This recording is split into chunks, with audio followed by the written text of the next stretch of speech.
Hello, Wine Sapiens! Have you ever thought how the sommeliers and the chefs chooses the ingredients of the food and the characteristics of the wine for the mouth-watering menus? So today I'm with Eric, who is actually head sommelier of the 2 Michelin stars restaurant here in Barcelona called Cinc Sentits. Yeah, and his job is a very exciting one because he has to choose the wines that would pair with the food, or maybe other way around, the food for the wine. So I will ask him, what are the secrets? How do you do it? There's no secret, basically. Hello, everybody. I think there's no secret for that. It's just passion, feeling, but there's many different... Try and error? Yes, also. But with the experience, with the years, you learn a little bit, and normally you understand how it works. No? But as you said before, normally or basically we start with the course, basically Jordi and the staff in the cuisine elaborated the course, and then I have to find or search the wine to go with. That's the traditional ways to elaborate, yes. But sometimes in the past, that's right, for many reasons. Just because I fall in love with the wine or... Then you said, chef, please do a dish Correct. that would go. I arrived to the kitchen and said, Jordi, okay, you have to taste that wine because it's special, it's really limited edition, or for the grape, something really unusual, or I don't know, but for any reason. And so we start tasting the wine together, talking about the wine, about the characteristic of the wine, the texture, the flavors, to try to elaborate a course to go with. So there's different ways, but the 90% of the cases is first of all the course, and then we have to search the wines. Okay, so what can you give an example? How would it go? Like a type of food would go with this wine, something that you've done? We've made many different things here.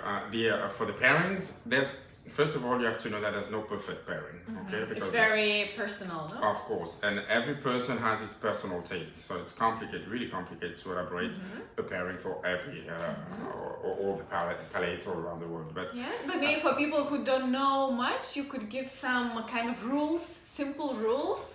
You don't have to know to enjoy food and wine, basically. Okay. But the idea normally for the pairing, you have to do harmony of flavors, basically, is one of the most basic, the harmony of the flavors. So if you have a lot of florals, aromas on a course, so maybe to try to find a wine or a grape with a lot of floral sensation to make this harmony of flavors. Okay.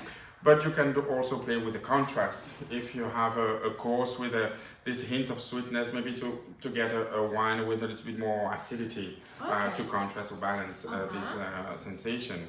If the wine is, or the course is quite rich or with a lot of cream, for example, or quite intense, the alcohol on the wine is really interesting to cut through the richness of the dish. So yes, the few tips to start. But after that also, here, I love to play with food and wine, and sometimes I made a color pairing, just for the color, basically. For the color of the wine? The color of the wine. I made a rosé on a pairing because the course was with a lot of rosé colors. So it's also What kind of food was that? It was a fish. I don't remember if because it was a long time ago. I think it was a red mullet with the skin, a little bit like pink, red, with beetroot, and so this colors with the sauce a little bit pink also was funny to pair it with the rosé wine, and people love to play because, as I said before, you don't have to know about wine or food to enjoy your pairing.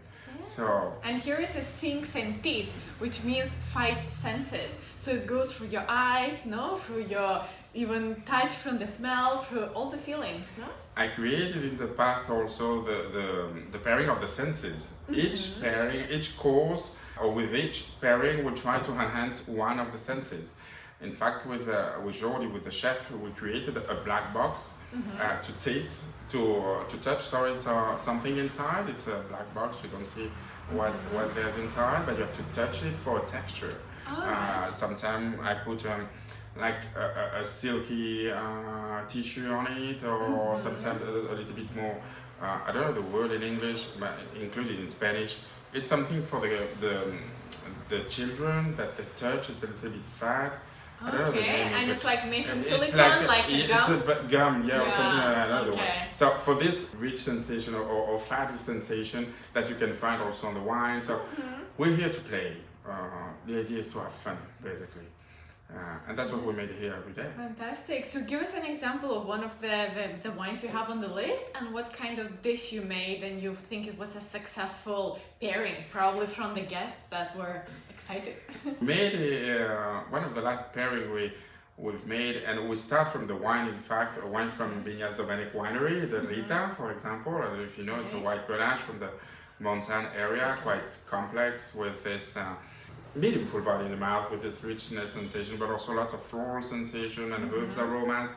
So with the chef, we decided to create a garden, basically. Many different vegetables with some flowers in different textures also, and herb yogurt cream to remind a little bit all these herbs and floral sensation of the wine. Okay, so the herbs, like let's say Mediterranean herbs of the wine, that would go with the herbs of the sauce. It was, in this case, an harmony of flavors, but also a contrast of the acidity of the wine, in this case, was nice to cut through the richness of the cream, but also an harmony of texture, because this yogurt sensation or the dairy sensation is also present on the wine with this creaminess. So there were many different ideas on this pairing, and people loved it because the course was really pretty.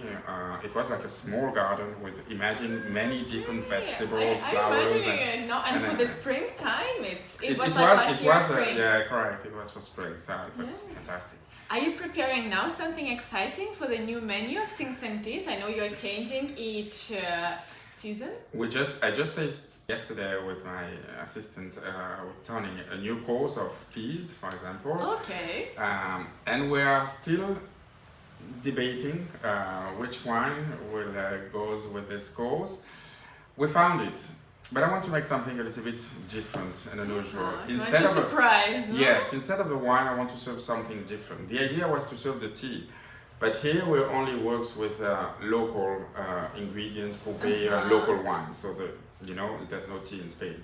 Yeah, and you have to get some mints from the forest. The idea is to create a combination of many different herbs, maybe, to make our own infusion, herbs, to pair with these peas, and to try to get the sensation. Let's complicate the idea. I don't know if we will get it or not, but the idea is to try with this combination. If you close your eyes, to make a funny metaphor or completely ridiculous one, I don't know. We will see in the future, but the sensation is to try to recreate the morning dew. You know, when you wake up in the morning and the sun starts shining. Like summer morning. Or spring, and it's still like cold outside a little bit with this pearls of water on the grass and this humidity, because on the coast with the fish there's also black truffle, so the humidity could be interesting.